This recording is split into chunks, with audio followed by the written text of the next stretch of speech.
morning! Eto, may submersible tayo. Yan, kinalas ko na. Dito sa kinalas na nagkalat. So, ayan yung rotor.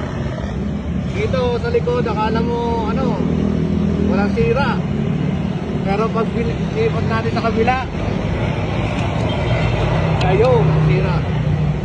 Ayan. Ang nangyayari yan, sir, kapag yung nag-init. Nag-deploy pa pala to. Sabay na natin natin. Napapata na natin ang shuttle yan. I-rewind. Yan. Yan mga master. Kakalasin ko muna. Medyo magrasa kaya hindi tayo makakapag. 2 horsepower daw to. Pero parang ang liit, no? Pero okay lang. Gawin na lang natin. Paano mga master? God bless.